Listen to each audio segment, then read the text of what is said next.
বাড়িওয়ালার মেয়েকে ছাদে বিরক্ত করার অভিযোগে আমাকে বাসা ছেড়ে দিতে বলা হয়েছে। অথচ আমি জানতামই না যে বাড়িওয়ালার মেয়ে আছে বলে।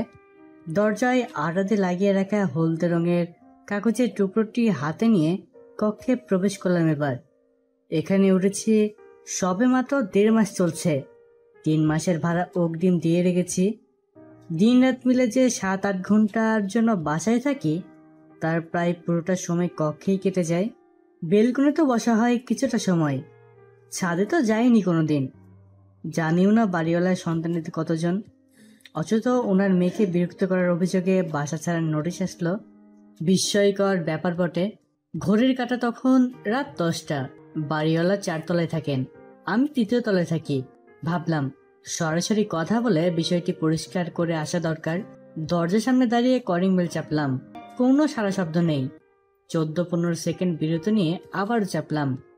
ভেতর থেকে শব্দ আসছে, দরজা খুলছে কেউ। পাঞ্জাবির বোতামগুলো লাগানো আছে কিনা দেখে নিলাম এক নজর। হ্যাঁ, সবকিছু ঠিকই আছে। মাঝবয়সী একজন মহিলা দরজা খুলে দিলেন। আমি মুখে কিছুটা হাসি নিয়ে সহিশুদ্ধভাবে সালাম দিলাম, আসসালামু আলাইকুম। সালাম শুনে উনি চোখগুলো বড় বড় করে প্রথমে তাকালেন আমার দিকে, এরপর পেছনের দিকে কি যেন দেখলেন, পরে আবার আমার মাথা থেকে পা পর্যন্ত দেখলেন। আপদমস্তক দর্শন বলতে যা বোঝায়। এরপর বললেন, নমস্কার, কাকে চাই? বললাম, এটা তো সাদিক সাহেবের বাসা তাই না? হ্যাঁ, এটা সাদিক সাহেবের বাসা। আমি 3য় তলায় ভাড়া থাকি। ওনার সাথে জরুরি কিছু কথা ছিল। আসেন ভিতরে। আপনি একটু দাঁড়ান। জি আচ্ছা। মহিলা দরজা বন্ধ করে চলে গেলেন। আমি অপেক্ষা করতে লাগলাম। ডানে বামে অনুসন্ধানী পর্যবেক্ষণ আবারও নিশ্চিত হয়ে নিলাম আমি 4র্থ তলাতে আছি, যেখানে বাড়িওয়ালা থাকেন। মিনিট 2 পরে সে দরজা খুলে ভেতরে যাওয়ার অনুমতি দিলেন তিনি। আমি প্রথমে নিজের পায়ের দিকে তাকালাম, এরপর ওনার পায়ের দিকে। উনি খালি পায়ে আছেন। জুতা নিয়ে ভিতর প্রবেশ করতে যাব অমনি তিনি আটকে দিলেন। গলতটা বুঝতে পেরে জুতা জোড়া খুলে ভেতর প্রবেশ করলাম। উনি এবার দরজা লাগিয়ে আমার দিকে এগিয়ে আসলেন, বললেন, সাহেব বলেছেন আপনাকে এখানে অপেক্ষা করতে, উনি খেয়ে আসছেন। আমি সোফায় বসতে বসতে বললাম, আপনি কি বলছেন আমার কথা? জি বলেছি। আচ্ছা ঠিক আছে। তখন খুব কম মানুষেরই বাসা বাইরে টেলিভিশন দেখা মেলে। যেমন আমাদের গ্রামের কথাই বলি, গোটা গ্রামে একটি মাত্র টেলিভিশন, তাও আবার চেয়ারম্যান বাড়িতে। সপ্তাহে শুক্রবারে যখন ছায়াছবি হয় তখন সেখানে গায়ের মানুষের সমাগম ঘটে। টেলিভিশন বারান্দায় এনে টেবিলের উপর রাখা হয়। গোটা উঠোন মানুষে ভরে যায়। দাঁড়িয়ে বসিয়ে যে যেভাবে পারে ছায়াছবি দেখে। কেউ প্রকৃতির প্রয়োজনে মেটাতে একবার জায়গা ছেড়ে উঠে গেলে সে আর ওই জায়গা ছায়াছবির বাকি অংশ দেখার সুযোগ পায় না। আমি নিজের চশমার কাজগুলো ভালো করে একবার পরিষ্কার করে নিলাম। ততক্ষণে সাদিক সাহেব আসলেন। লুঙ্গি পরে আছেন উনি, গায়ে পাতলা গেঞ্জি, কাঁধে গামছা।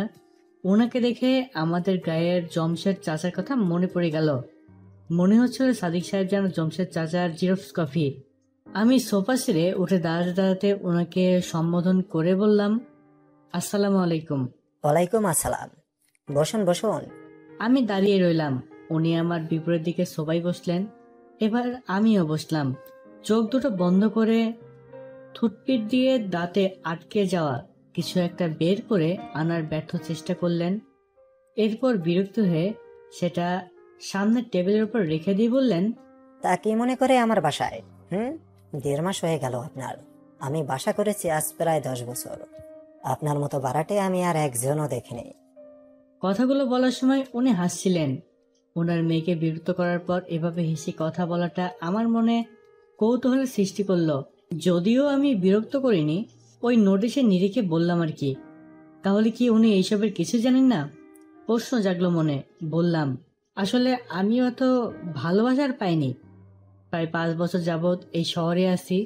সময় হয় না আপনার সাথে কথা বলার, তাই আসা। ভালো করেছেন। খেয়েছেন রাতে? জি খেয়েছি। তা কি করছেন এখন? চাকরির জন্য চেষ্টা করছি। বাড়িতে বাবা মা আছেন? জি আছেন। তা কি খাবেন বলুন, আপনি লেবুর চা পছন্দ করেন? জি, এটা ভালো লাগে আমার কাছে। আমিও তো লেবুর চা পছন্দ করি। এই বলে উনি ছোপা ছেড়ে উঠে দাঁড়ালেন, বললেন। আপনি বসুন, আমি আসছি। আমি বসে থাকলাম, ভাবতে লাগলাম ওই কাজটা তাহলে কে করলো? কে আমার দরজায় ওই কাগজ লাগিয়েছিল? কেউ ফাজলামো করলো না তো আবার? ঘরটা বেশ গোছালো, দেওয়ালে অনিন্দ কিছু পেইন্টিংয়ের শোভা পাচ্ছে। মনে হলো সৌন্দর্য বর্ধনের জন্য কিনে এনে লাগানো হয়েছে। আমি চারদিক দেখছিলাম, এমন সময় সাদিক সাহেব চলে আসলেন। সোফায় বসতে বসতে বলতে লাগলেন, আমার স্ত্রী অসুস্থ, ঘুমিয়ে আছে। মেয়েটা সব কাজ একা সামলাতে পারে না। অবশ্য নেই, এজন্য মহল্লার একজন মহিলা আছেন 3 দিন ধরে, ওকে সহায়তা করে। একটু বসুন, চা আসছে। ওই হিন্দু মহিলাটি? হ্যাঁ, বেচারির সন্তানাদি নেই, তার স্বামীও অসুস্থ। যখন যেখানে কাজ পায় করে। এমনিতেও সবসময় যে যেভাবে পারে সহায়তা করে। তবে সে খুব আত্মমর্যাদা সম্পন্ন মহিলা। কেউ সাহায্য করলেই নিতে চায় না। কাজ করে খেতে পছন্দ করে বলে কাজ করতে লজ্জা নেই। কিছু মনে করবেন না, আপনার পরিবার সম্বন্ধে আমার তেমন ধারণা নেই, সুযোগই হয়নি আসলে আপনার সাথে বসার, এইসব নিয়ে কথা বলার। আমার কথায় উনি মুচকি হাসলেন, বললেন, যেমনটি বলেছিলাম, আমার স্ত্রী অসুস্থ। 3 মেয়ে ও 1 ছেলে আছে। ছেলেটা সবার ছোট। ও গ্রামের বাড়িতে আছে গত 4 মাস ধরে। ছোট ও মেজো মেয়েটাও সেখানে। বড় মেয়েটা বাসায় আছে। টেলিফোনে জানিয়েছি ওদের চলে আসবে শীঘ্রই। আপনাদের গ্রামের বাড়ি কোথায়? বৃহত্তর ময়মনসিংহের নেত্রকোনা জেলায়। আমার জেলায় ওনার বাড়ি, আর এটা আমি আজকে জানলাম। উনি আমাকে কিছু জিজ্ঞাসা করবেন, তখনই ভেতরের কক্ষ সুরেল কণ্ঠে ভেসে আসলো, বাবা, চা রেখে গেলাম। এবার সাদিক সাহেব উঠে গিয়ে চাটা এনে টেবিলে রাখলেন, আমাকে নিতে বললেন। আমি টাটকা গরম চা খেতে পছন্দ করি। অনেকে কিছুটা ঠান্ডা করে তারপর খান। প্রথম চুমুকে মনটা ভরে গেল। কত জায়গায় কত রকমের চা খেয়েছি হিসেব নেই, এমন সুস্বাদু চা ইতিপূর্বে কখনো খাইনি আমি। সাদিক সাহেব কয়েক চুমুক নিয়ে জিজ্ঞাসা করলেন, চা কেমন হয়েছে? দারুণ। এর আগে লেবুর এত সুস্বাদু চা আমি আর খাইনি। আমার কথা শুনে তিনি হাসলেন, তার চোখ মুখে গৌরবের ছাপ স্পষ্ট। তারপর বললেন, আমার মেয়ে চা বানানো শিখেছে তার দাদির কাছ থেকে।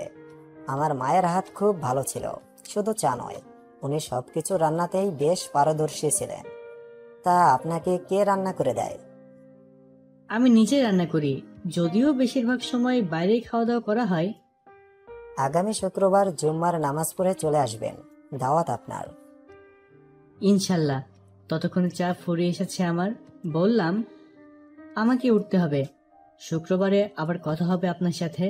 আর হ্যাঁ, আপনি আমাকে তুমি করে বলতে পারেন, তাতে আমি অধিক স্বাচ্ছন্দ্য বোধ করব। উনি আবারও হাসলেন আমার কথায়। আমি চলে আসব, তিনি আমার পিছু পিছু দরজা পর্যন্ত আসলেন। সিঁড়ি বেয়ে নামতে যাব, তখন বলে উঠলেন।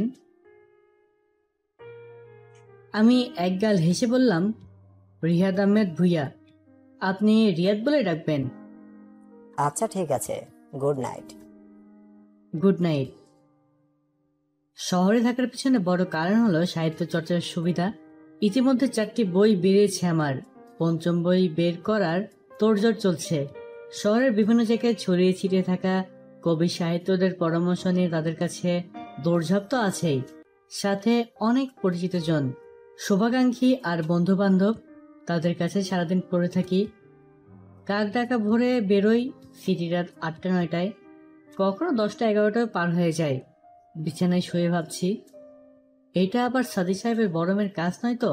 যদি হয়ও, সে তো এটা কেন করবে? নিজেই নিজেকে প্রশ্ন করলাম। বাড়িতে টেলিফোনে কথা হয় মাঝে মধ্যে, চিঠিও পাঠাই। নতুন ঠিকানায় আসার পর তা জানিয়ে এখনো চিঠি পাঠানো হয়নি। আমি আমার মায়ের কাছে চিঠি লিখি, মাকে উদ্দেশ্য করে লিখি, যদিও তিনি পড়তে জানেন না। পড়ে শোনায় আমার ছোট বোন।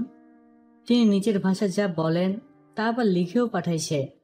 ঠিক করলাম, কাল সময় করে একটা চিঠি লিখব মায়ের কাছে। রাতে ওইসব ভাবতে ভাবতে কখন যে চোখ দুটো লেগে গিয়েছিল টেরও পাইনি। পাশের মহল্লাতে মসজিদ। ফজরের আশেপাশে সবার আগে এই মসজিদের মুয়াজ্জিম সাহেব আজান দেন। তার আজানেই ঘুম ভাঙে আমার। আজও এর ব্যতিক্রম হলো না। সারাদিন বাসায় ফেরা হয় না বলে প্রতিদিন ভোরেই গোসল করে বেরিয়ে যাই। গোসল করে পাটের তৈরি ব্যাগটা কাঁধে ঝুলিয়ে বেরোতেই যাব, তখনই খেয়াল করলাম হলদে রঙের একটি ভাঁজ করা কাগজ মেঝেতে পড়ে আছে। দরজার নিচ দিয়ে বাইরে যে কেউ রেখে গিয়েছে এটা। তবে এখন পড়ার সময় নেই, আজান হয়েছে, অনেকক্ষণ হয়ে গেল। যেভাবে ছিল সেভাবেই তুলে ব্যাগে রেখে দিলাম। তড়িঘড়ি করে হন হন করে ছুটে চললাম মসজিদের দিকে। নামাজ শেষ করে প্রতিদিন মসজিদের বারান্দায় কিছুক্ষণ বসে আমি নিজের বা কৃতকর্মের হিসাব মেলানোর চেষ্টা করি, পারি না। পাপ ছাড়া চোখে পড়ে না কিছু। এরপর নিজের লেখাগুলো দেখি, ভুল টুটি খুঁজি, ভাবি যদি আল্লাহ পাক মেধা শক্তি কিছুটা হলেও বাড়িয়ে দেন, তার কাছে এটা আমার সরল মনের কামনা। এরপর ব্যাগ থেকে পাণ্ডুলিপিটা বের করলাম। এর ভিতরে হলদে রঙের ভাঁজ করা কাগজটি রেখেছিলাম যে মনে ছিল না। এমনটি আমার সাথে প্রায়ই ঘটে। কখনো কখনো অতি নিকট অতীতের কথাও ভুলে যাই, যেখানে অনেক পুরনো অতীতের অতি ক্ষুদ্র বিষয়ও পুঙ্খানুপুঙ্খান স্মরণে থেকে যায়, ভুলি না। কাগজটি নজরে আসায় মনে পড়ল, পাণ্ডুলিপিটা রেখে ভাঁজগুলো খুলে নিলাম। সেই চেনা হাতের লেখা। না, এটা মসজিদে বসে পড়বো না, বাইরেই যাই। বেরিয়ে এলাম। গলির রাস্তায় একপাশে গিয়ে পড়তে লাগলাম। তাতে লেখা, বাবার মুখে শুনলাম আমার চেয়ে বেশ প্রশংসা করেছেন, এজন্য ধন্যবাদ। যে কারণে এটি লেখা। এতদিন আমি ভোরের পাখি ছিলাম, বলতে আমার আগে বিল্ডিং আর কেউ উঠতে পারতো না। আপনি আসার পর এটা বদলে গেছে। এখন আপনিই আগে ওঠেন, সকালে বেরোন, ফেরেন রাতে। জানি না কি করেন আপনি, জানতেও চাই না। আমার কাছে আপনাকে কেমন যেন মনে হচ্ছিল। একবার ছাদেও পর্যন্ত আসেন না, আর আমাদের বাসাতে তো নাই। তাই ভাবলাম আপনাকে একটু উপর নিচ দৌড়ঝাঁপ করানো যাক। কাল দরজায় যা লিখে রেখেছিলাম সেজন্য দুঃখিত, ক্ষমা করবেন। আমি চাইবো যেন চিঠির জবাব আসে। রেখে দেবেন যেখান থেকে আপনি এটা পেলেন, আমি নিয়ে নিব। ইতি, নামটা না হয় পরে কখনো জানবেন। হাতের লেখাগুলো খুব সুন্দর, বেশ গোছালো। পুরো লেখাটি পড়ে মনে মনে কিছুক্ষণ হাসলাম, বিস্ময়িত হলাম। তারপর ভাঁজ করে সেটা পকেটে রেখে পথ চলতে চলতে নিজেকেই নিজে বলে উঠলাম, আগে মাকে চিঠি লিখে পাঠাবি আজ, এরপর এর জবাব লিখবি। তাকে লিখবি যাকে এখন দু চোখে দেখিস না একবারও। রাতে বাসায় ফিরে অদেখা অপরূপা সেই বাড়িওয়ালার মেয়ের নামে চিঠি লিখতে বসেছি। আরে আজব তো, আমি তো তার নামটাই জানি না। কি লিখবো তাহলে তার নামের জায়গায়? দিয়ে দেবো কিছু একটা লিখে। একের পর এক কাগজ নষ্ট করেই চলেছি। কাটসিট করে ফেলে দেওয়া কাগজের এরই মধ্যে উপচে পড়েছে টেবিলের নিচে রাখা ঝুড়িটাও। বেচারা জড়বস্তু, মুখ ফুটে কথা বলতে পারলে হয়তো আমাকে খুব করে বকে দিত এমন অপচয়ের জন্য। চোখে ঘুম ঘুম ভাব, না লিখেও উপায় নেই। ভোরে দরজার নিচে চিঠি না পেয়ে যদি খালি হাতে ফিরতে হয়, পরে আবার কোনো লঙ্কাকাণ্ড বাঁধিয়ে বসবে কে জানে। অবশেষে নিজের মনের সাথে একরকম জোর জবরদস্তি করেই আবেগ অনুভূতিহীন সাদামাটা বাক্যে গাঁথিনতির লেখা শুরু করলাম। হলুদ পাখি, আপনি আমার কাছে নিতান্তই একটি কৌতূহল মাত্র, আর আমি কৌতূহল বই বেড়াতে পছন্দ করি না। তাই এখানে এই সমাপ্তি টানছি। এটাই হোক আমার থেকে আপনার প্রতি প্রথম ও শেষ চিঠি। ইতি, তৃতীয় তলার ভাড়াটিয়া। এমন বিক্ষুটে বিচ্ছিরি রকমের চিঠি পড়ার পর আর কখনোই এ মুখ হবে না ভেবে মনটা আনন্দে নেচে উঠল আমার। চিঠিটা ভাঁজ করে টেবিলে চশমার নিচে রেখে দিলাম, যেন ফজরে ভুলে না যাই। চশমা ছাড়া পথ চলতে অসুবিধা হয় আমার। এটা তো লাগবেই। যখন নিব তখন চিঠিটা রেখে যাওয়ার কথাও মনে পড়বে। চিঠি রেখে চলে গেলাম আমি। ফিরলাম রাত 10:30টায়। দরজা খুলতেই আবারও হলদে রঙের ভাঁজ করা সেই কাগজ। কিছুটা বিরক্ত হলাম। কে লিখেছে তা জানতে হবে বলে হাতে তুলে নিলাম সেটা। মনে মনে নিজেকে নিজে বললাম, রিয়াদ, বাসাটা না শেষ পর্যন্ত তোর ছেড়েই দিতে হয়, কিন্তু এক তো ছাড়া যাবে না। আবার 1.5 মাসের টাকা অগ্রিম দেওয়া, এই কদিন থেকে যেতেই হবে। কিন্তু থাকবে কি করে, যা শুরু হয়েছে। একা থাকি পাগলের মতো, কত কথাই বলে বিড়বিড় করে মনে মনে। শুয়ে এবার চিঠির ভাঁজ খুলতেই আমার চক্ষু চড়ক গাছ। পুরো 1.5 পৃষ্ঠা জুড়ে লিখে রেখেছে, সাথে ডানে বায়ে নিচে উপরে কি সব লতাপাতা আঁকিঝুঁকি করেছে। পড়তে লাগলাম। লিখেছে, এভাবে না লিখলেও পারতেন, তবে এতেই আমি খুশি। অন্তত জবাব তো পেয়েছি। বলেছেন কৌতূহলের কথা।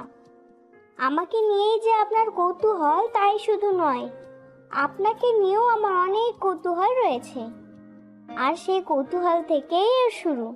জানেন, আমি না ছোটবেলা থেকে খুব পারিবারিক শাসনের মধ্য দিয়ে বেড়ে উঠেছি। বলতে আমার বাবা মা আমাকে সেটুকু স্বাধীনতাই দিয়েছেন, যখন যেটুকু স্বাধীনতা আমার জন্য মঙ্গলজনক ছিল। তারা ভেবেছেন ঘরে কাউকে না জানিয়ে একা গেটের বাইরে যাওয়ার উপরে ছিল কঠোর নিষেধাজ্ঞা। একদিন বাসার সামনে হাওয়াই মিঠাই আসলো। ছাদ থেকে সেটা দেখলাম আমি। রাস্তা নীরব থাকায় লোকটি দাঁড়াচ্ছিল না কোথাও। আমারও খুব লোভ হলো হাওয়াই মিঠাই খাবো, তাই তড়িঘড়ি করে ছাদ থেকে নেমে নিজের কক্ষে যাই। সেখানে বইয়ের ভেতরে রাখা কদিন আগে মামার দিয়ে যাওয়া 20 টাকা একটি করে নোট নিয়ে দৌড়ে রাস্তায় চলে যাই। মা রান্নাঘরে ছিলেন, বাবা বাসায় ছিলেন না। আমার বাকি 2 বোন খেলায় মগ্ন ছিল। ছোট ভাইটারও জন্ম হয়নি তখন। এরপর এই যে লোকটাকে পেছন থেকে ডাকতে লাগলাম, তার আর থামার কোনো লক্ষণই নেই। সে যেন আরো দ্রুত পায়ে এগোচ্ছিল। আমিও নাছর বান্ধা, হাওয়াই মিঠাই খাবোই খাবো, দৌড়াতেই লাগলাম। একটা সময় পর আমি পেছনে আসতে পারছিলাম না আর, রাস্তা ভুলে গেলাম। ততক্ষণে লোকটা আরো দূরে চলে গেল। এ যেন আমি অন্ধকারে আলোর পেছনে ছুটছি। আমি থমকে দাঁড়ালাম, কান্না শুরু করলাম, ফুপিয়ে ফুপিয়ে কাঁদতে লাগলাম। আল্লাহ সহায়, ঠিক তখনই বাবা এসে আমার সামনে হাজির। তার এক হাতে বাজারের ব্যাগ, অন্য হাতে ছিল আমাদের জন্য মুখরোচক সব খাবার।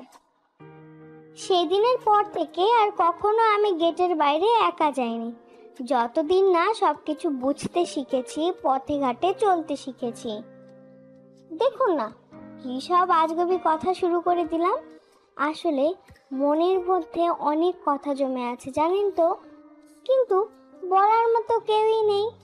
আপনি যেন কিছু মনে করবেন না আবার। এর উত্তর পেলে আবারও লিখব।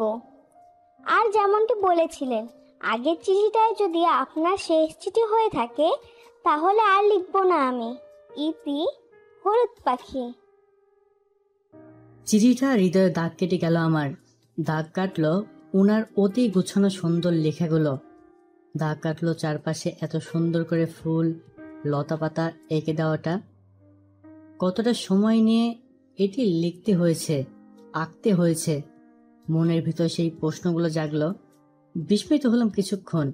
আগে যা নিত্যন্ত আঁকিঝুঁকি হিসেবে দেখেছিলাম, এখন তা আমার কাছে একটা শিল্পের মতো মনে হচ্ছে।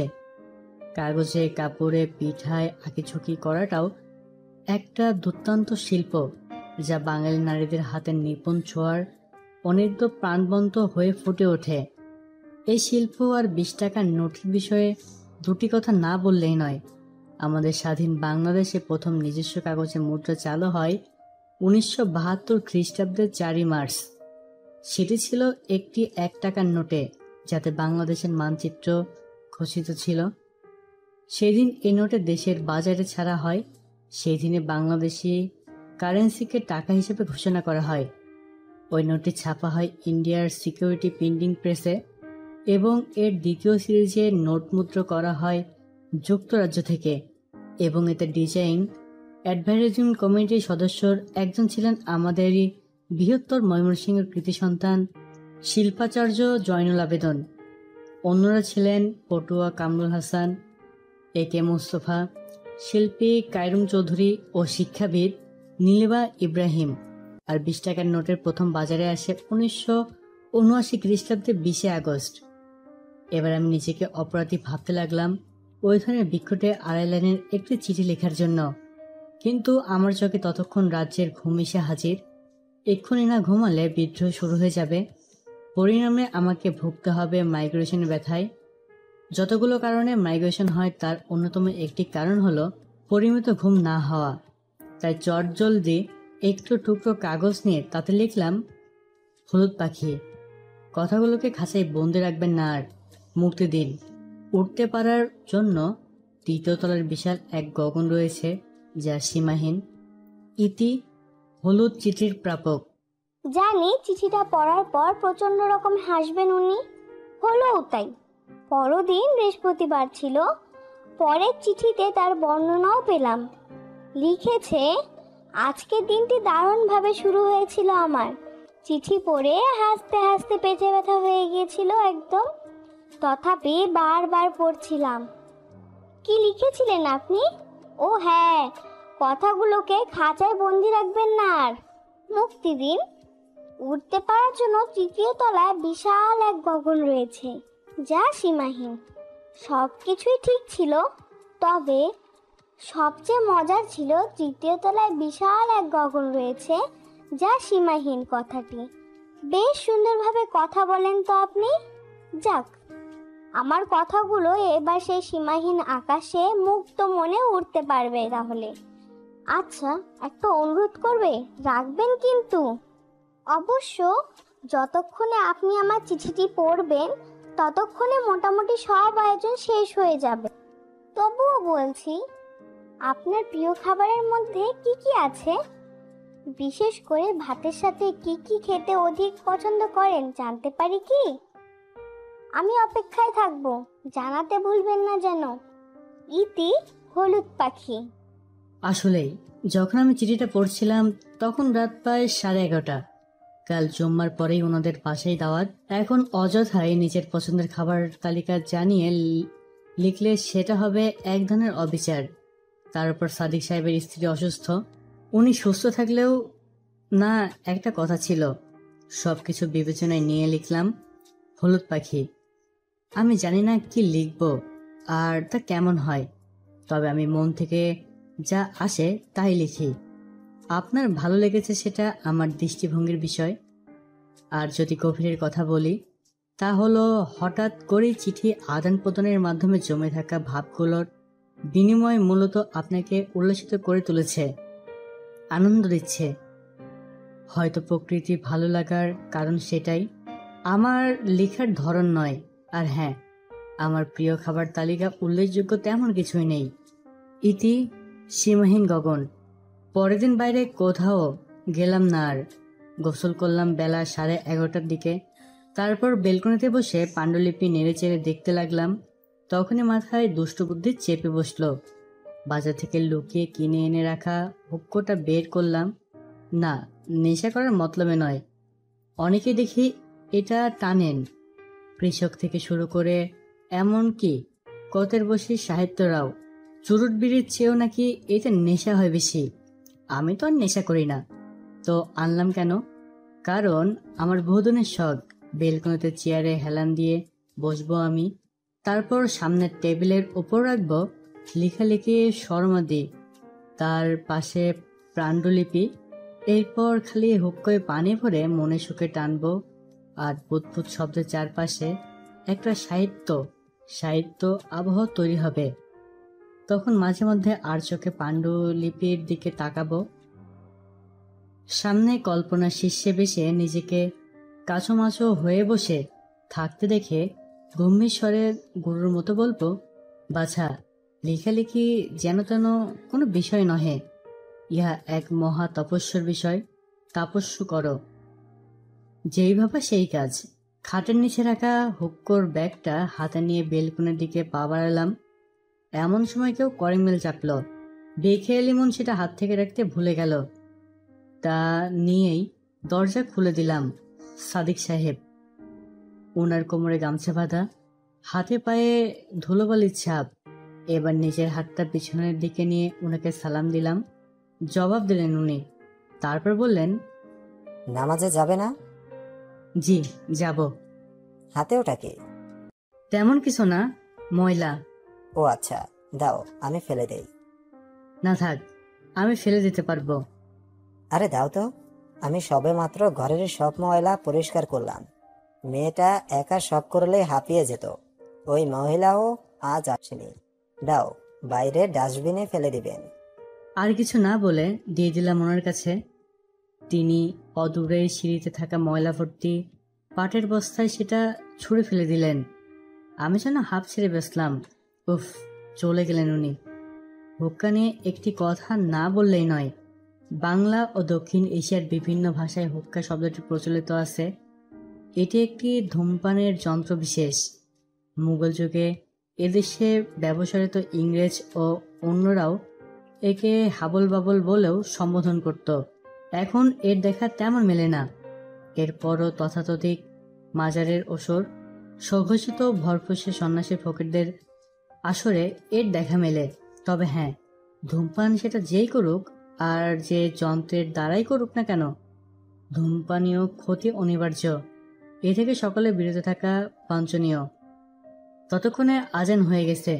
আমি অপেক্ষা করছিলাম সাদিক সাহেবের জন্য। ভাবছিলাম তিনি হয়তো আমাকে ডেকে নিয়ে বেরোবেন। না, তিনি আসলেন না, হয়তো ব্যস্ত আছেন। অপেক্ষা না করে এবার বেরিয়ে পড়লাম।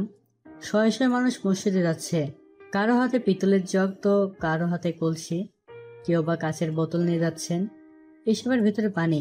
এগুলো মসজিদের সামনে সারি বেঁধে রেখে দেওয়া হয়। নামাজের পর মুসল্লিরা তাতে ফু দিয়ে যান।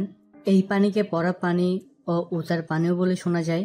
নামাজের পর শরীরটা নিস্তেজ হয়ে এলো।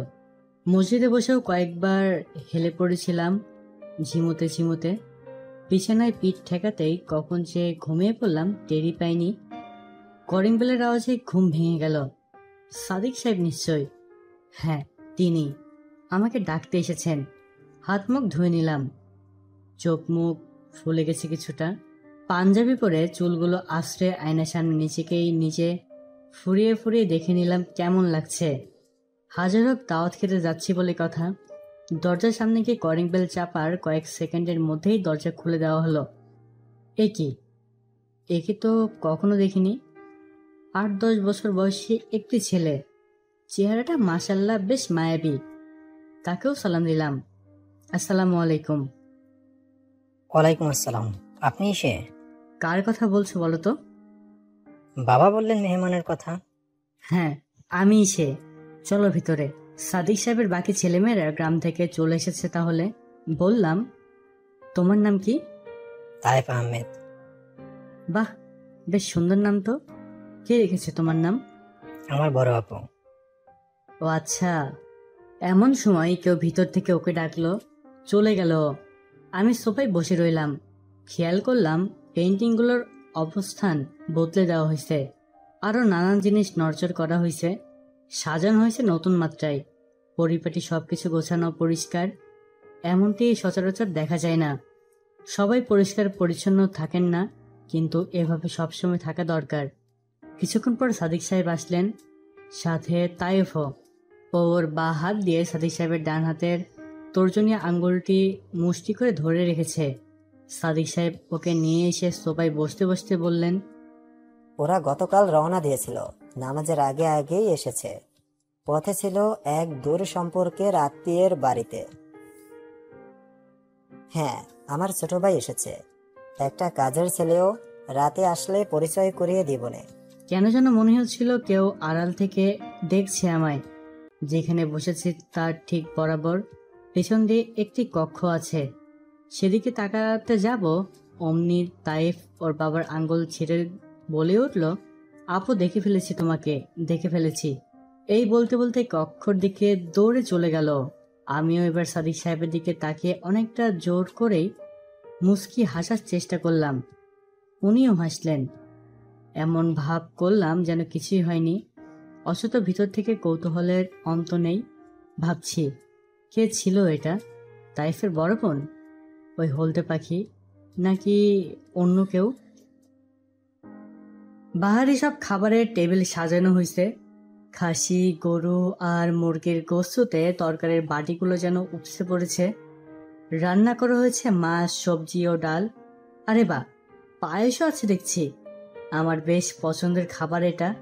তবে সবচাইতে নজর কেড়েছে টেবিলের ঠিক মাঝখানে রাখা বালিশ মিষ্টিগুলো। আহ, নেত্রকোনার গয়নাথ ঘোষের ছানা, ময়দা আর চিনির উপাদানে তৈরি ঐতিহ্যবাহী বালিশ মিষ্টির জগৎ জুড়ে খ্যাতি রয়েছে।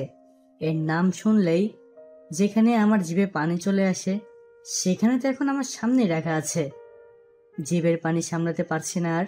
সাদিক সাহেবকে বললাম, আরে বা, বালিশ মিষ্টি দেখছি, কি করে আনা হলো এত দূর থেকে?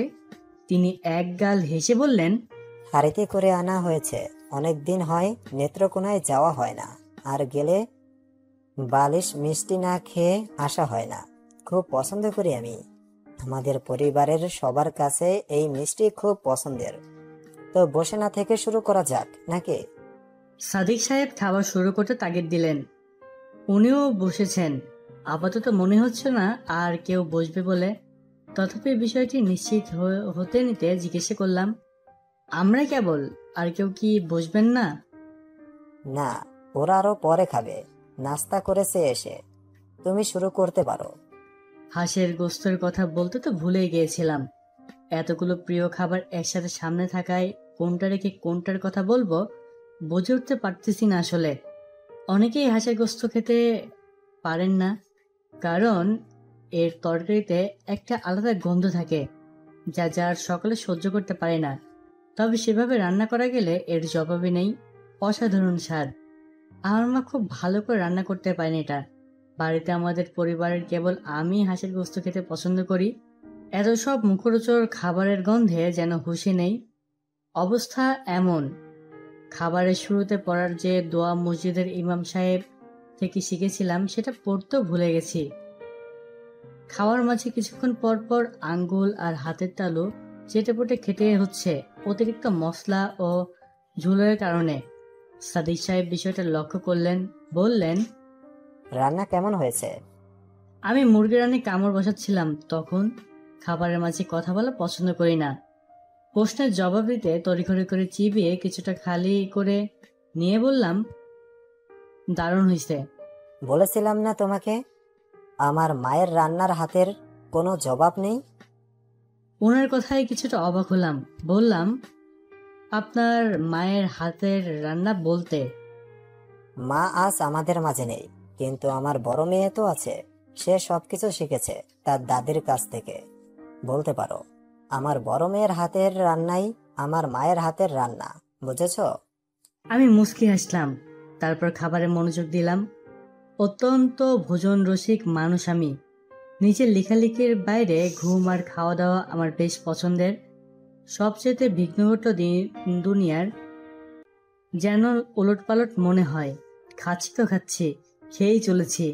অমনি মনে পড়ল, ইমাম সাহেব তো বিকল্প আরো একটি দোয়ার কথা বলেছিলেন, খেতে বসে দেওয়া, বিসমিল্লাহ পড়তে ভুলে গেলে খাবার মাঝে যখনই স্মরণ হবে তখন বিসমিল্লাহ পড়ে নিতে। বিড়বিড় করে সেটাই পড়ে নিলাম এবার। এতক্ষণে মনে হলো খাবার যেন পূর্ণতা পেল। ততক্ষণে পেট ভরে গেছে। সবশেষে বালিশ মিষ্টি খেয়ে ভোজের সমাপ্তি টানলাম। খাওয়ার মাঝে সাদিক সাহেব আমাকে পর্যবেক্ষণ করছেন, সেটা বুঝতে পারছি। উনি একবারের বেশি ভাত নেননি। তরকারিও দেখছি আমি যা নিয়েছি তাই খালি আছে। ওনার আঙ্গুলগুলো মশলার ঝোলের ছাপ নেই বললেই চলে। ডাইনিংয়ে কীটপতন নীরবতা তখন। এমন সময় সাদিক সাহেব জগ থেকে গ্লাস পানি নিলেন। কলকল শব্দে নীরবতা ভেঙে গেল। পানি পান শেষে আমার ধারণাকে বাস্তবে রূপ দিলেন তিনি। বলতে লাগলেন, আমার বাবা খুব মিশুক মানুষ ছিলেন। উনি মেহমানের খুব কদর করতেন। বলতেন, মেহমান হলো মেজবানের জন্য আল্লাহর তরফ থেকে রহমত স্বরূপ। বাড়িতে কখনো মেহমান আসলে নাকি নারাজ হতে নেই, এমনকি কোনো রকম নারাজি প্রকাশও করতে নেই। সারা বছর আমাদের ঘরে মেহমানের আসা যাওয়া লেগেই থাকতো। দেখেছি এসবে বাবা কোনোদিন নারাজ হয়নি, আনন্দের সাথেই মেহমানদারি করেছেন। আমাদেরকেও সেই শিক্ষা দিয়েছেন। আল্লাহর কৃপায় এখন আমার যথেষ্ট অর্থ সম্পদ রয়েছে, যদিও এর সিংহভাগই পৈতৃক সূত্রে পাওয়া। আজ পর্যন্ত মেহমানদারি করিনি, তবে তোমার মতো কাউকে এত যত্ন সহকারে খাবার খেতে দেখিনি আমি। এটা সত্যি আমাকে বিস্মিত করেছে। সাদিক সাহেব স্পষ্টভাষী মানুষ। আমি কি ভাববো না ভাববো তা তিনি আমলে না নিয়ে অপকটে কথাগুলো বলে দিয়েছেন। তবে ভালো লেগেছে আমার। বললাম, আমাকে আমার মা শিখিয়েছেন এভাবে খেতে। তিনি সবসময় আমাকে বলেন, যেখানে যাবি খাবার খেতে বসে লজ্জা পাবি না, খাবার নষ্ট করবি না, অপচয় করবি না, আল্লাহর দেওয়া রিজিককে সম্মান দিবি, তবেই বরকত হবে। তিনি আমার কথাগুলো শুনে হাসলেন, বললেন, হ্যাঁ, তোমার মা ঠিকই বলেছেন। এমন সময় ভিতরের কক্ষ থেকে চিৎকার চেঁচামেচি ভেসে আসলো। আমি প্রথমে আটকে উঠলাম, পরেক্ষণে তাইফের কণ্ঠ। আমার ছক্কা উঠছে, আমার ছক্কা উঠছে। শুনে বুঝতে বাকি রইল না যে ওরা লুডো খেলতে বসেছে। আমিও খেলতাম ছোটবেলায়। খেলার প্রতিপক্ষে ধোকা দিয়ে কাঁচাকুটি পাকা বানিয়ে ফেলতাম নিমিষেই, টেরও পেত না কেউ। আর পেলেও ঝড়কা লেগে সব গুটিগুলো এলোমেলো করে দিতাম। ভৌদুর চুরিতে পারদর্শী হওয়ায় খুব কম মানুষই আমাকে হারাতে পারত। এক কথায় লুডো খেলার উস্তাদ ছিলাম, চোরও বটে। সাদিক সাহেব ওদের কক্ষের দিকে উঠে যেতে চাইলেন। আমি থামিয়ে দিলাম, বললাম, আমাকে একটু বেরোতে হবে। চলে যাবে? আর একটু বসে যাও না হয়। আর কিছু বললাম না, মুচকি হেসে মাথা নেড়ে সায় দিলাম ওনার কথায়। বললেন, তুমি ড্রয়িং রুমে গিয়ে বসো, আমি এদিকটা দেখে আসছি কিছুক্ষণের মধ্যে। জি আচ্ছা। ফিরে গেলাম ড্রয়িং রুমে। সোফায় বসে আছি, মনে শান্তি নেই। নিদারুণ অস্বস্তি কাজ করছে। এ যেন এক মধুর বেদনা। হলদে পাখিকে খুঁজছিল দু চোখ, কিন্তু তাকে দেখবো কিভাবে, পাবো কোথায়? সে তো দেখা দিচ্ছে না নিচ থেকে। এখনো তার নামটিও পর্যন্ত বলেনি। মেঝের দিকে তাকিয়ে ভাবছি এসব। এমন সময় কেউ একজন ঘড়ি তড়ি করে ড্রয়িং রুমের দিকে মুখ করে থাকা ডাইনিং রুমের জানালাটি আটকে দিল। সেই শব্দ ভাবনার জগৎ থেকে বেরিয়ে এলাম, তাকালাম সেদিকে। কাপড়ের অংশ বিশেষ ঝুলে আছে জানালার নিচের দিকে। তাড়াহুড়া করতে গিয়ে আটকে গেছে মনে হলো। উঠে দাঁড়ালাম আমি। হ্যাঁ, ঠিকই ভেবেছি, কেউ জানালাটা ফাঁক করতে চাইছে। পরিহিতের টানে কাপড়টা নড়ছে, কিন্তু নিতে পারছে না। কিছু একটাই গেঁথে গেছে হয়তো। যেই হোক, সে খুব সতর্ক আমাকে নিয়ে। জানে এখানে বসে আছি, তাই কিঞ্চিত পরিমাণ ফাঁক রেখে এই কাপড়টা ছাড়িয়ে নিতে চেষ্টা করছে। আমিও ঠাই দাঁড়িয়ে রইলাম, মনে মনে প্রতিজ্ঞা করলাম, যাই হয়ে যাক, নামছি না আজ। মিনিট দুই কেটে গেল এভাবে। এখন খুব জোরালো ভাবেই টানছে, ছিঁড়েই ফেলবে যেন। এগিয়ে গেলাম আমি। কঠোর উপরিভাগে সূচের মতো লোহার অংশ বিশেষ সুতো পেঁচিয়ে আটকে গেছে। জানি না ওপাশে কে। নিচে স্বরে বললাম, টানবেন না, ছিঁড়ে যাবে, দাঁড়ান, ছাড়িয়ে দিচ্ছি। টান থেমে গেল, কিন্তু কোনো কথা বলল না। কাপড়টি ছাড়িয়ে দিলাম। কাছ থেকে দেখে মনে হচ্ছে ওড়নাটা ছিল এটা, লাল রঙের ওড়না। সোফায় বসে অপেক্ষা করছিলাম সাদিক সাহেবের জন্য। তিনি আসলেন। যেহেতু মেহমান হিসাবেই আছি, তাই ওনার আশাতে উঠে দাঁড়ালাম না এবার। উনি বসলেন, তারপর এক টুকরো সুপারি মুখে নিয়ে চিবোতে চিবোতে বললেন, তা তোমার বাবা কি করেন বললে না তো? উনি ব্যবসা করেন। পরিবারে আর কে কে আছেন? মা আর একটা ছোট বোন। ছোট পরিবার। জি। বিয়ে শাদীর বিষয়ে ভেবেছো? না, এসব নিয়ে এখনো ভাবিনি। কি বলো, আমি তো তোমার মতো বয়সে এক মেয়ের বাবা হয়ে গিয়েছিলাম। এবার উনি একটু উচ্চ স্বরে হাসলেন। লজ্জা পেলাম খুব। বিয়ে শাদী নিয়ে এভাবে কেউ কথা বলে চোখে চোখ রাখতে পারি না। নিচের দিকে তাকিয়ে রইলাম। বুঝতে পেরেছেন আমি লজ্জাবোধ করছি। বললেন, যাক, তোমার সময় নষ্ট করব না আর। যখনই সময় পাবে চলে এসো, ভালো লাগবে আমার। আমি সোফা ছেড়ে উঠে দাঁড়াতে দাঁড়াতে বললাম, জি আচ্ছা, এখন আসি তাহলে। এসো। কক্ষে গিয়ে পাঞ্জাবিটা বদলে নিলাম। বেরিয়ে গেলাম আবার। ফিরলাম সেই রাতে 11টার দিকে। দরজা খুলে বাল্ব জ্বালাতেই মেঝেতে চোখ পড়ল ভাঁজ করা একটি হলদে রঙের কাগজ। এটা অনেকটা ভিতরের দিকে রেখে গেছে, হয়তো কাঠি বা অন্য কিছুর। এটার সাহায্যে ঠেলে রাখা হয়েছে। হাতে নিলাম কাগজটা, টেবিলের উপর রেখে দিলাম। আগে হাত মুখ ধুয়ে নিলাম, বালিশে পিঠ ঠেকিয়ে বসলাম। এবার চশমাটা পরে নিলাম। আবসা দেখাচ্ছে। ওহ, ধুলো লেগে আছে। ডান হাতের বৃদ্ধাঙ্গুলটি পরনের গেঞ্জির অংশ বিশেষ পরিয়ে আলতোভাবে ঘষে নিলাম কাজগুলো। তারপর বসিয়ে নিলাম নাকের উপর। হ্যাঁ, এখন স্পষ্ট দেখাচ্ছে সব। কাগজটা নিয়ে ভাঁজগুলো খুললাম। এবার লেখাগুলো দেখে মনে হলো তাড়াহুড়ো করে লিখেছে। পড়তে লাগলাম। এত রাত পর্যন্ত বাইরে থাকতে হয়, আরো আগে ফিরলেই তো পারেন। আর দেরি করে ফিরবেন না এভাবে। জানেন, আজ খুব ভালো লাগছে আমার। কেন ভালো লাগছে জানেন? ভালো লাগছে কারণ আজ আপনাকে নিজের হাতে রান্না করে খাওয়াতে পেরেছি। সত্যি কত ভালো লাগছে, লিখে প্রকাশ করতে পারবো না। আর হ্যাঁ, আপনাকে ধন্যবাদ। আপনি তখন এগিয়ে না এলে ওড়নাটা হয়তো ছিঁড়েই যেত। এটা খুব পছন্দের একটা ওড়না, আমার বাবা কিনে দিয়েছিলেন। শুনুন, আপনাকে ছাদে যাওয়ার দাওয়াত দিচ্ছি। যাবেন কিন্তু একবার সময় করে, ঘুরে ঘুরে দেখবেন সব কিছু।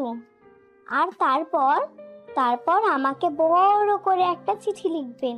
এখন ঘুমান, দেখবেন আবার চশমা পরে ঘুমিয়ে যান না যেন। শুভরাত্রি। ইতি, হলুদ পাখি। উনি আমার সব কিছুতেই পর্যবেক্ষণ করছেন এবং সেটাও খুব নিখুঁতভাবে। চিঠিটা ভাঁজ করে বালিশের নিচে রেখে দিয়ে বসে বললাম, হলুদ পাখি, আপনার রান্নার হাত বেশ ভালো। শেষবার বাড়িতে মায়ের হাতে রান্না এভাবেই পেট ভরে খেয়েছিলাম। বলতে লজ্জার কিছু নেই। আপনার রান্না এতই ভালো হয়েছিল যে সত্যি আমি অনেক বেশি খেয়ে ফেলেছিলাম। রাতে খেতে পাইনি আর, পেট ভরে আছে। হ্যাঁ, ছাদে যাব একবার, শুধু একবার নয়, বহুবার যাব। এটা টানছে আমাকে, যেখানে কারোর পদচারণা রয়েছে খুব, যে কারণে আমাকে টানছে। যাব আমি, কিছু মনে করবেন না। আপনার নামটা জানতে খুব ইচ্ছা করছিল, কাউকে জিজ্ঞাসা করতেও পারছি না। জানাবেন যদি ইচ্ছা হয়, উত্তরের অপেক্ষা থাকব। ইতি, সীমাহীন গগন। রাতে বৃষ্টি হলো খুব, ফজরেও থেমে থেমে বৃষ্টি হচ্ছিল, সাথে ধমকা বাতাস। আজ আজান শুনতে পাইনি, তবে ঘুম ভেঙে গেছে ঠিকই। আমার ছাদা নেই, কিনেও নেই। এতদিন প্রয়োজন হয়নি। মসজিদে আর যাওয়া হলো না। ঘরে নামাজ পড়ে সাহিত্য চর্চা শুরু করে দিলাম। অভাগা আমি, অভাগা। কারণ এত বড় হয়েছি অথচ দেখে দেখে কোরআন পড়তে জানি না। যে কয়টা সূরা কালাম শিখেছি সব মুখস্থ। এই কারণে মায়ের বকুনি শুনেছি অনেক, এখনো শুনি। ছোটবেলায় আমাকে মক্তবে পাঠাতো আর আমি পালিয়ে আসতাম হুজুরের মারের ভয়ে। তবে এখানে মসজিদের ইমাম সাহেবের কাছে শেখার ইরাদা করেছি। শিখা হয়ে গেলে ফজরের পর রোজ সূরা ইয়াসিন পড়ব, যেমনটি আমার মা পড়েন। বিল্ডিংটি পূর্বমুখ। সকালে সূর্য উঠতে বেলকনিতে এসে রোদ পড়ে। তবে গত 1.5 মাসে খুব কম দিনই সে সময়টাতে আমি বাসায় থেকেছি। আজ বৃষ্টি হওয়ায় প্রায় 8টার দিকে রোদ উঠল। বেলকনিতে গেলাম আমি। বাসার সামনের দিকটায় অনেক পানি জমে আছে, মনে হচ্ছে যেন ছোটখাটো একটি পুকুর। এমন সময় সাদিক সাহেব সেখানে পৌঁছালেন, কোমরে গামছা বাঁধা, হাতে বালতি। আমাকে দেখে বললেন, পানি সেচতে হবে, নয়তো ভিজে ভিজে সবাইকে জায়গাটা পার হতে হবে। আমি এমনি সৌজন্যতার খাতিরে বললাম, আমি কি আসবো আপনাকে সাহায্য করতে? উনি মুখের উপর বলে দিলেন, তাহলে তো খুব ভালো হয়, চলে এসো। লুঙ্গি পরে নেমে গেলাম নিচে। হাঁটু পরিমাণ পানি জমেছে। ইতিমধ্যে তিনি আরেকটি বালতি নিয়ে এলেন। পানি সেচতে লাগলাম আমরা। হঠাৎ কানে ভেসে আসলো তাইফের কণ্ঠ, বাবা, আমিও আসবো কি? ছাদের দিক থেকে আসলো আওয়াজটা। আমি তাকালাম সেদিকে। তাইফের মুখ চেপে ধরে আছে একজন, ওর কণ্ঠরোধ করতে চাইছে। চোখে চোখ পড়ে গেল দুজনের। দেখে দ্বিধায় পড়ে গেলাম। এ আমি কি দেখছি, মানুষ নাকি পরী? মেয়েটি অপলক তাকিয়ে রইল। আর আমিও। মনে হচ্ছিল আসমানের নিচে জমিনের উপরে তামাম সৌন্দর্য যেন তার সামনে স্নান। কোথাও যেন হারিয়ে ফেলেছিলাম নিজেকে। ঠিক সেই মুহূর্তে আরো কেউ একজন তাইফকে পেছনের দিকে টেনে নিয়ে গেল, আর সে দাঁড়িয়ে রইল। তখন সাদিক সাহেব তাকে উদ্দেশ্য করে বললেন, বাদল দিনে ছাদে কি করছো তোফা? নেমে এসো, তাইফকেও নিয়ে এসো। আমি দৃষ্টি নামিয়ে নিলাম। সাদিক সাহেব বললেন, ও তোফা, আমার মেজো মেয়ে, মেট্রিক পরীক্ষা দিবে সামনে। বললাম, আর আপনার বড় মেয়ে? অনিচ্ছা সত্ত্বেও কি করে যেন বড় মেয়ের কথা জিজ্ঞাসা করে ফেললাম। কিন্তু জিজ্ঞাসা করার পর উনি যেভাবে আমার দিকে বাঁকা চোখে তাকাচ্ছিলেন তাতে মনে হলো আমি যেন উনার ঘরে সিন্ধুকের চাবি চেয়ে বসেছি। জবাব দিলেন না কোনো। পানি চেষ্টা লাগলেন। আমিও শুরু করলাম শেষ। তবে এতে মন বসছিল না। বালতিতে একবার পানি উঠাচ্ছিল তো আর একবার উঠাচ্ছিল না, আর খারাপ লাগছিল খুব। বিষয়টি আজ করতে পেরে সাদিক সাহেব বললেন, তুমি চলে যাও এখন, রাতে চা নাস্তার দাওয়াত রইল, এসো, ছাদে বসে আলাপ করবো রে। কথাগুলো কিছুটা ভারী গলায় বললেন। রহস্যের আভাস পেলাম, পেলাম বেদনারও, হয়তো রাগও ছিল কিছুটা আড়ালে। কিন্তু এ মুহূর্তে এখান থেকে চলে যাওয়াটাই আমার জন্য যথার্থ মনে হলো। চলে আসলাম। গোসল সেরে ভাবলাম কয়েকটা চিড়া ভেজা খাওয়া যাক। মা দিয়েছিলেন কাঁচের বয়াম করে। কয়েকটা কাঁচামরিচ আর পেঁয়াজের কুচি করে কেটে একটি বাটিতে নিলাম, সাথে একটু আদা। তারপর নানার বাড়ি থেকে আনা খাঁটি ঘানির হালকা সরিষার তেল ঢেলে চিড়াগুলোর সাথে ভালোভাবে নাড়িয়ে নিলাম। এরপর কসকো সাবান দিয়ে হাত ধুয়ে নিলাম, যা সহজেই হাত থেকে পেঁয়াজের গন্ধ দূরীভূত করে দিল। পিতলের চামচ দিয়ে কিছুক্ষণ পর পর চিড়া ভাজা মুখে নিচ্ছি আর পাণ্ডুলিপিটায় চোখ বোলাচ্ছি। ঝালটাও বেশ উপভোগ করছি। আমার গভীর মনোযোগে বিঘ্নতা ঘটিয়ে কেউ দরজায় ঠক ঠক করে শব্দ করল। পরক্ষণেই মনে প্রশ্ন জাগলো, কি ব্যাপার? কলিং বেল থাকতে এইভাবে কেউ নক করবে কেন? তাকালাম দরজার দিকে। হলদে রঙের ভাঁজ করা কাগজ রেখে গেছে কেউ। নিয়ে এসে ভাঁজ খুলে পড়তে লাগলাম। দুঃখিত আজকের ঘটনার জন্য, তবে এর চেয়ে ভয়াবহ কিছুর আশঙ্কা নিয়ে দুশ্চিন্তায় ডুবে আছি আমি, যে কারণে এখনই চিঠি লিখতে হলো। এতটুকু পড়ার পর নড়চের বসলাম আমি। পাণ্ডুলিপিটা টেবিলে রেখে দিলাম, যা আমার হাতে ছিল। আবারও পড়তে লাগলাম। আপনি যখন বাবার সাথে ড্রয়িং রুমে বসে কথা বলছিলেন, তখন বিপরীত দিকের কক্ষের দরজায় আমার মেজ বোন তোহাফা দাঁড়িয়েছিল। আমি জানতাম ও তাহেফের সাথে চোর পুলিশ খেলছে, কিন্তু পরে বিষয়টি বুঝতে পারি। ও আপনাকে দেখতে সেখানে গিয়েছিল এবং দেখেছিল। আপনার সামনে একটি পেন্টিং ছিল যে গ্লাস সমেত বাধাই করা। এটা মূলত আমি এখানে সরিয়ে রেখেছিলাম। এটা একটা কৌশল ছিল, কিন্তু এর সদ্ব্যবহার করলো ও। আমি ছাদে যেতে চাইনি, তোহাফার পীড়াপিড়িতে যেতে হয়েছিল। আর ও যখন সেখান থেকে আপনাকে দেখছিল, তখনই তাহেফ এটা করে বসে। ও পানিতে নামতে চাচ্ছিল। যাক, বাদ দিন এসব। একটি অনুরোধ করব আপনাকে, আশা করি রাখবেন। আমি জানি আপনি আমার অনুরোধ ফেলবেন না, এতটুকু বিশ্বাস আছে। আর সেই বিশ্বাসের জোর থেকে বলছি, দয়া করে আপনি যত তাড়াতাড়ি সম্ভব আমাদের এখান থেকে চলে যান। অনেক দূরে কোথাও চলে যান, এটাই সকলের জন্য মঙ্গল হবে হয়তো। আমাকে ক্ষমা করে দেবেন এভাবে বলার জন্য। অবশ্য কেন বলছি তা বোঝার ক্ষমতা আপনার আছে, আর সেজন্যই বলছি। ইতি তানহা। আমার চোখ থেকে টপ টপ করে পানি পড়তে লাগলো। অথচ আমি সেভাবে কাঁদিনি। আমি তো মানুষকে হাউমাউ করে কাঁদতে দেখেছি বহুবার। বিশাল আর মাতম করুক কাঁদে মানুষ, সেটাই তো কান্না। চোখ দিয়ে তখন পানি পড়ে। আমি তো চুপচাপ বসে আছি। আমি তো সেভাবে কাঁদিনি। তাহলে যে চোখ থেকে পানি পড়ছে এভাবে কেন? পুরুষ মানুষের কান্না বুঝি এমনই হয়, এভাবেও বুঝি কাঁদা যায়। হৃৎপিণ্ডের স্পন্দন যেন থেমে আসছে। এমন হচ্ছে কেন আমার, যাকে আজ অবধি কখনো দেখিনি, যার সাথে মুখোমুখি কথোপকথন হয়নি, তার বিষাদে এত বিষক্রিয়া কেন হচ্ছে হৃদয়ে? চিঠিটা রেখে দিলাম পাশে। টেবিলে থাকা গ্লাসে জগ থেকে পানি নিয়ে পান করলাম।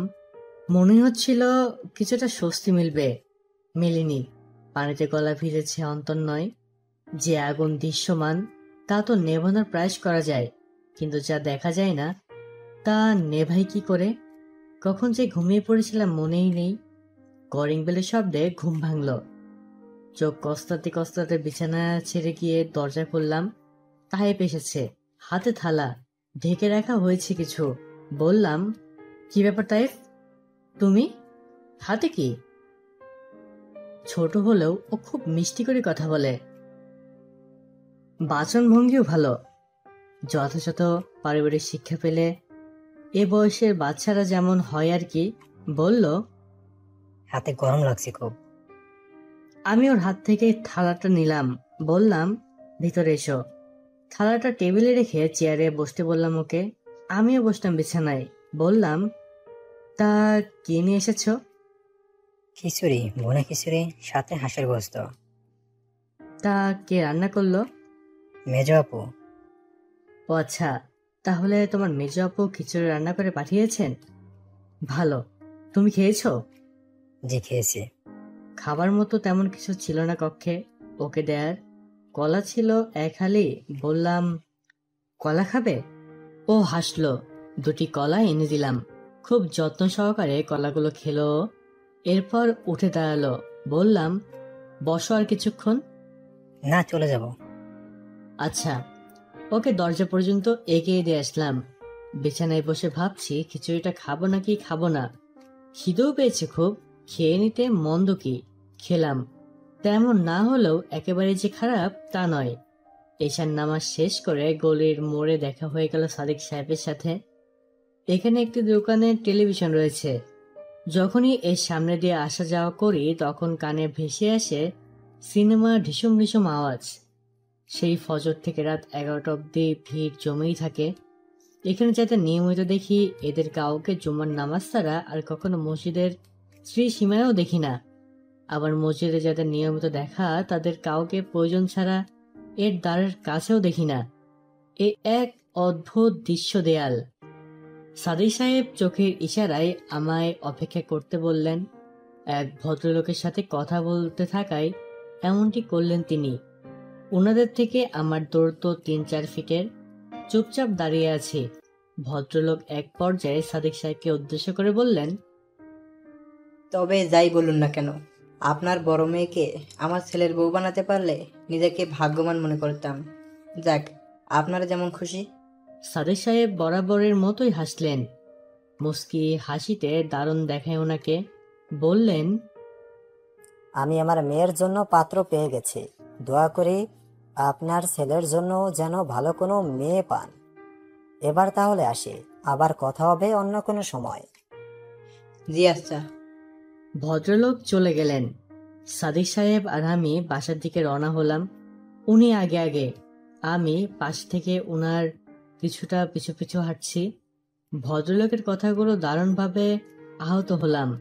তার মানে উনি তানহাকে পুত্রবধূ হিসাবে চেয়েছিলেন।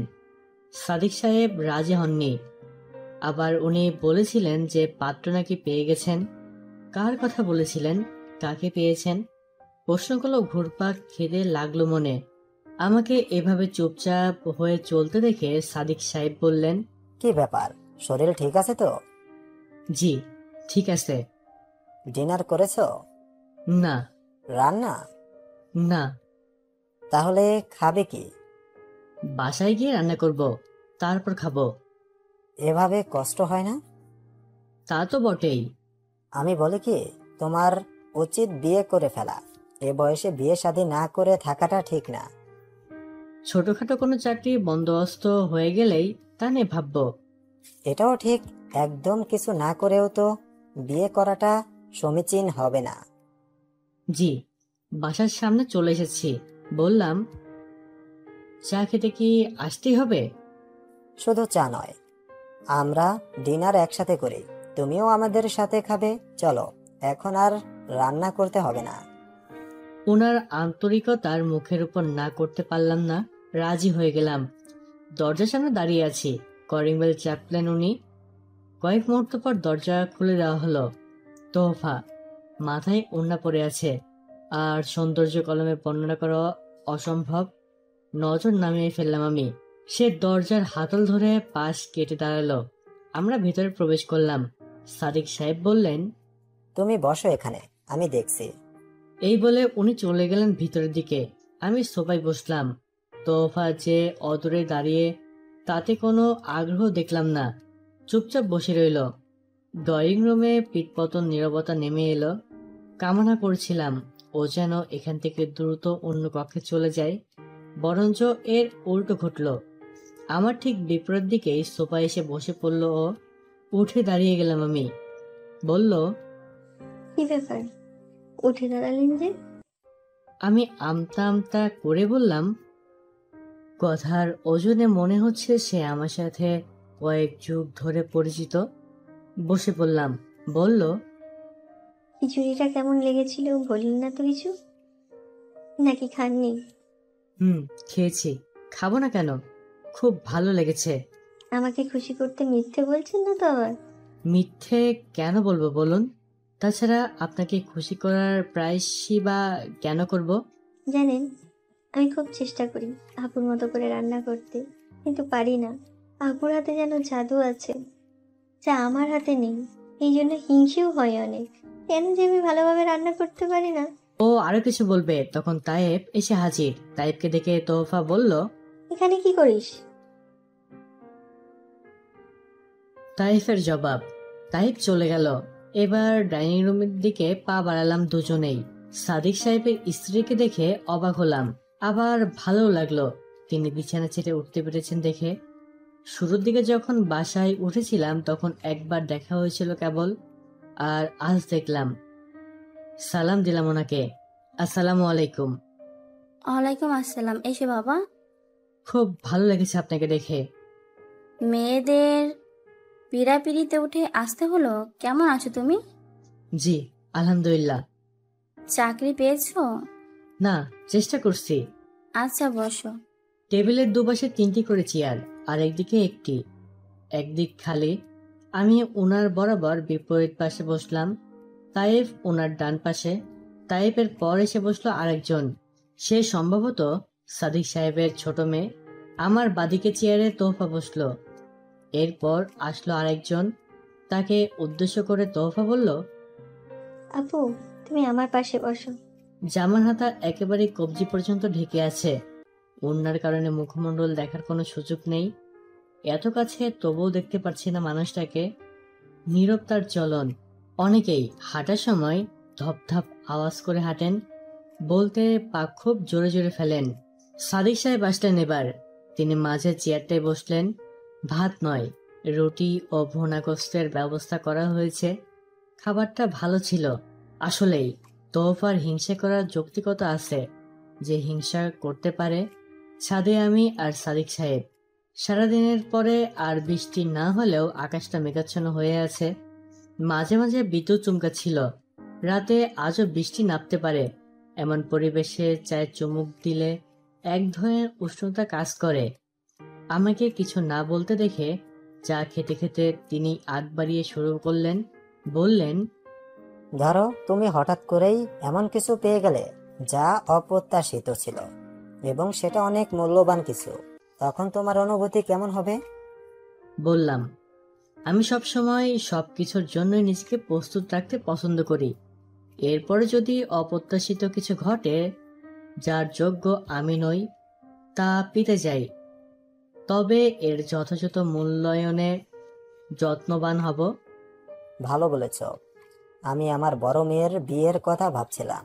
তার পছন্দ অপছন্দের কথা জানার চেষ্টা করেছিলাম। চেষ্টার কোনো ঘাটতি আমি রাখিনি, কিন্তু তিনি এ পর্যন্ত বলে থেমে গেলেন। ততক্ষণে আমার হাতে থাকা চায়ের কাপে খরা নেমে এসেছে। ভাবছিলাম, উনি কি তানহার বিয়ের ব্যাপারে সত্যি পাত্র হিসেবে কাউকে ঠিক করে ফেলেছেন? করলে সে কে? আর তানহার পছন্দ অপছন্দের কথা কেন বলছেন? এই যে চিঠিতে আমাদের এত কথোপকথন হলো, এসবের কোনটির বিষয়ে তিনি আবার জেনে যাননি তো? না না না, এটা কি করে সম্ভব? এমন হাজারটা প্রশ্ন এসে ভিড় করেছিল মনে, যেগুলোর কোনটির যথাযথ জবাব আমার কাছে এই মুহূর্তে নেই। সাদিক সাহেব নিজেকে কিছুটা অন্ধকারের দিকে নিয়ে গেলেন। আমি এগোলাম না সেদিকে। এরপর বললেন, ঘরে বিবাহ উপযুক্ত আমার 2 মেয়ে রয়েছে, যদিও তাদের একজন ছোট আর একজন বড়। তোমাকে যদি জিজ্ঞেস করি তাদের মধ্যে কাকে বিয়ে করতে চাও, তখন তুমি কাকে চাইবে, তোফা নাকি তানহাকে? প্রশ্ন শুনে বাগরুদ্ধ হয়ে গেলাম আমি। মনের অজান্তেই বলে উঠলাম, হায়, এ আবার কোন ধরনের পরীক্ষা? বিয়ের জন্য হয় তোফা নয় তানহাকে এভাবে কেন চাইতে বললেন, তা ভাবতে গিয়ে কিছুক্ষণ চুপ করে রইলাম। আমার নীরবতায় সাদিক সাহেব যেন কিছুটা বিরক্ত হলেন। তিনি এগিয়ে এসে কিছু বলতে চেয়েও বললেন না। মনে হলো খুব জোর করেই নিজেকে সংযতন করলেন। এরপর হাতে থাকা চায়ের কাপটি ট্রেতে রেখে বললেন, কি এত ভাবছো হ্যাঁ, নাকি কোনো সিদ্ধান্ত নিতে পারছো না? ভাবছি। আপনাকে কথাটা ঠিক কিভাবে বলবো? কেন, কি এমন কথা রয়েছে যা আমাকে বলার আগে এত ভাবতে হচ্ছে তোমাকে? বলো, কি বলতে চাও? অভয় দিচ্ছেন? ধরে নাও তাই দিচ্ছি, এবার বলো শুনি। আমি আসলে তোহফা বা তানহা দুজনের কাউকেই বিয়ে করার প্রতিশ্রুতি দিতে পারবো না, যতক্ষণ না মায়ের সাথে এ বিষয়ে কথা হয়। আমি তো স্রেফ একটা কথার কথা জিজ্ঞেস করলাম, এখানে প্রতিশ্রুতির কথা আসছে কেন? দেখুন, কোনো বাবা তার মেয়েদেরকে নিয়ে, আর যাই হোক, অন্তত এই বিষয়ে কোনো কথায় কথা বলে না। আপনি সরাসরি না বলে ঘুরিয়ে বলতে যাচ্ছেন। এই যা। তিনি আমার কথাগুলো শুনে একটি দীর্ঘ শ্বাস ফেললেন। তারপর এগিয়ে এসে 2 হাতে আমার কাঁধ চেপে ধরে চোখে চোখে রেখে বললেন, আমি এমন একটি হীরের টুকরো কেন হাতছাড়া করব, যার চাকরি না থাকা সত্ত্বেও পথে ঘাটে অসহায় মানুষদের 2 হাত ভরে দান করে যায়? কেন তাকে হাতছাড়া করব, যে অসহায় কোনো বৃদ্ধকে যাত্রী নিয়ে উপরে উঠতে কষ্ট হচ্ছে দেখে তার রিক্সা ঠেলে উঠিয়ে দিতে সাহায্য করে?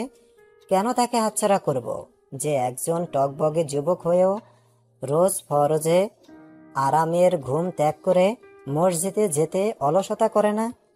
কেন তাকে হাতছাড়া করব, যার মাঝে রয়েছে সামাজিক ধর্মীয় মূল্যবোধ সহ অসাধারণ এক ব্যক্তিত্ব? আমি কি তাকে হাতছাড়া করব শুধুমাত্র তার একটি চাকরি নেই বলে? এতটাও নির্বোধ নই আমি বাবা। তোমার কাছে আমার যে মেয়েকেই বিয়ে দেই না কেন, আমি তাকে নিয়ে নিশ্চিন্ত থাকব, এটা ভেবে যে সে কেবল একজন যোগ্য স্বামীর কাছেই নয়, একজন ভালো মনের মানুষের কাছে রয়েছে। কথাগুলো বলে তিনি এবার দম নিলেন, তাকিয়ে রইলেন চোখে চোখ রেখে। এরপর বললেন, এখন বলো তুমি কাকে চাইবে? সাদিক সাহেবকে আমি সাধারণ একজন মানুষ ভাবতাম তিনি মাটির দিকে চেয়ে পথ চলেন, দিন দুনিয়া তেমন খবর রাখেন না। কিন্তু আমি ভুল ছিলাম। পথে ঘাটে সচরাচর কি করি না করি তাও যেন মানুষের নজর এড়ালো না, সেটাই আমাকে বিস্মিত করেছে। কাঁধ থেকে নামিয়ে ওনার হাত দুটো ধরে বললাম, মাফ করবেন, অন্তত একটা দিন সময় দিন আমাকে, তারপর না হয় জানাবো। উনি রাজি হয়ে গেলেন, বললেন, ঠিক আছে, যেমনটি তুমি চাও। তবে হ্যাঁ, আমি কিন্তু তোমার থেকে ইতিবাচক জবাবের আশায় থাকব, নিরাশ করো না। কক্ষের দরজা খুলে দেখি মেঝেতে তিনটি ভাঁজ করা কাগজ পড়ে আছে। 2টো হলুদ রঙের কাগজ, একটি সাদা। হাতে তুলে নিলাম সেগুলো, টেবিলের উপর রেখে দিলাম। ওদিকে খোলা জানালা, 2টো বন্ধ করে নিলাম। বৃষ্টি হলে হালকা বাতাসের সাথে পানি আসে, তাই ঠিক তখনই লোডশেডিং। টেবিলের নিচে থাকা হারিকেনটি নিয়ে তাতে আগুন ধরালাম। এরপর প্রথমে একটি হলদে কাগজের ভাঁজ খুলে পড়তে শুরু করলাম।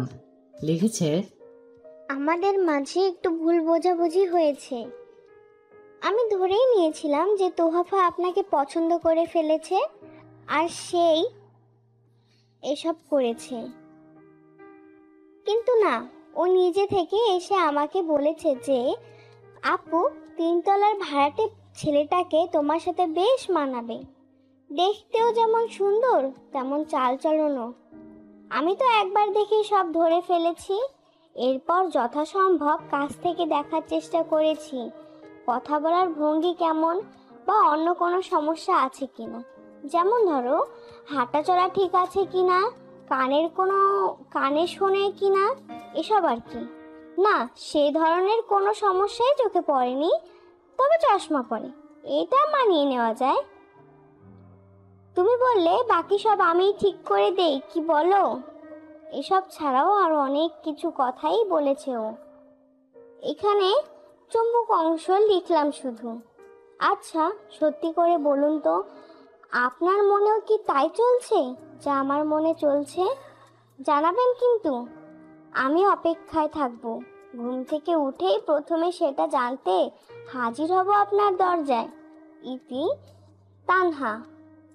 এরপর সাদা কাগজের ভাঁজ খুলে পড়তে শুরু করলাম। লিখেছে, আপনি আসলেই খুব ভাগ্যবান যে আমার আপুর মতো মেয়ে আপনাকে পছন্দ করেছে আর বিয়ে করতে চাই। তার কোনো তুলনা নেই, এমনকি সেটার কোনো দিক থেকেই না। আমাকে ছাদে দেখতে পেয়ে আপনি যখন অপলক তাকিয়েছিলেন তখন বুঝতে পারছিলাম আমার বাহ্যিক সৌন্দর্যের মোহ আপনাকে আকৃষ্ট করেছে। এরপর আপনি চোখ নামিয়ে নিয়েছিলেন, কিন্তু আমার আপুর সৌন্দর্যের কাছে আমি ম্লান। সে নিজেই তার তুলনা, তার সাথে আমার কোনো তুলনা চলে না। আমি আপনার কাছে তার হাতের রান্নার প্রশংসা করছিলাম, বলেছিলাম তার রান্নার হাতকেও হিংসে করি। শুধু তাই নয়, তার সৌন্দর্য আর ব্যক্তিত্বকেও আমি হিংসে করি। আত্মীয় স্বজনদের যে কারোর বাড়িতে আমাদের যাওয়া হলে সকলের মধ্যমণি হয়ে থাকে আমার আপু। সবার মুখে মুখে কেবল তারই গুণগান। হিংসে কি আর এমনি এমনি হয় বলুন? তথাপি বোন হওয়ার সুবাদে এইসব আমাদের মাঝে কোনো অশান্তি সৃষ্টি করতে পারে না।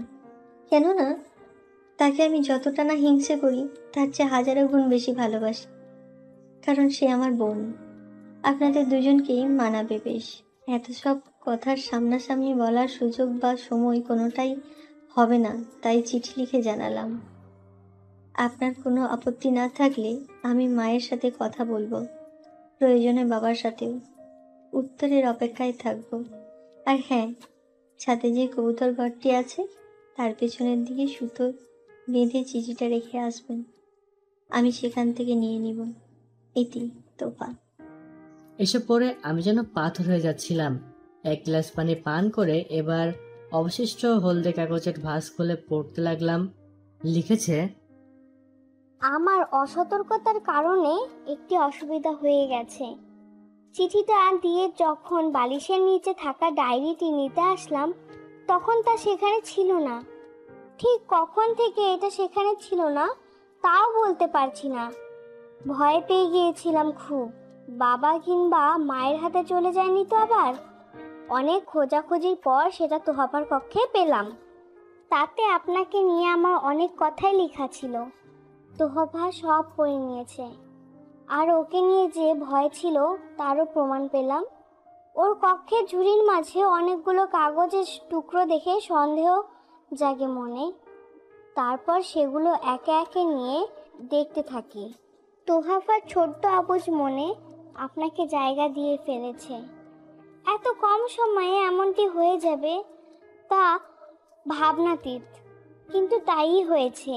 ও নিজেই যখন আপনাকে পছন্দ করলো আর পরে আমার ডায়েরি নিয়ে দেখলো তখনই আমার কাছে ছুটে আসে আর আমাকে ওই সব বলে যা আমি অন্য চিঠিতে আপনাকে লিখেছি। আমি আসলে এখন ঠিক কি করব বুঝে উঠতে পারছি না। আপনি বলুন কি করা উচিত আমার। ইতি, তানহা। 3টে চিঠি পড়ার পর সবকিছু আমার সামনে স্পষ্ট হয়ে গেল। তোফা তানার ছোট বোন হলেও আমাকে নিয়ে লেখা ওর বোনের সব মনের কথা জানতে পারার পর সে নিজের মনের আকাঙ্ক্ষাকে জলাঞ্জলি দিতে কাল বিলম্ব করেনি। সে তানাকে হিংসে করে ঠিক, কিন্তু ভালোবাসে। যে ভালোবাসার কাছে হিংসাটাকে আসলে কিছু নয়। তানহাও দারুণভাবে আহত সব জানার পর সে তার বোনের চোখের পানি সহ্য করতে পারবে না। সে নিরুপায়। তবে সে জানে আমি তাকে ভালোবাসি। অবশ্য যদিও তা কখনো সেভাবে বলা হয়ে ওঠেনি, বলিনি, বলতে পারিনি। সাদিক সাহেব আমার প্রতি সন্তুষ্ট। তিনি তোহফা কি তানহা যে কোনো একজনে আমার কাছে বিয়ে দিতে চান। উনার চাওয়াটা দোষের নয়।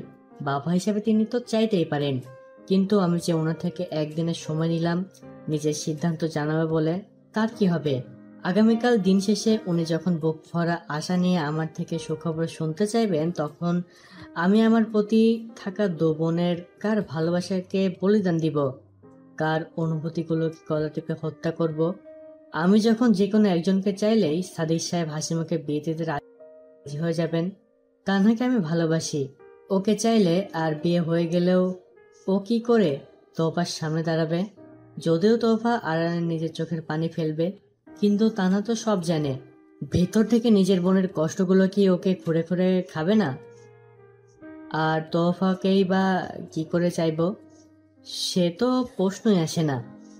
কেরোসিন ফুরিয়ে হারিকেন থেকে ঘন কালো ধোঁয়া বেরোচ্ছে। এদিকে খেয়াল ছিল না ততক্ষণ, ভাবনায় হারিয়ে গিয়েছিলাম। হারিকেনে এবার কেরোসিন ভরে নিচের কাপড় চোপড় গুছিয়ে নিতে লাগলাম।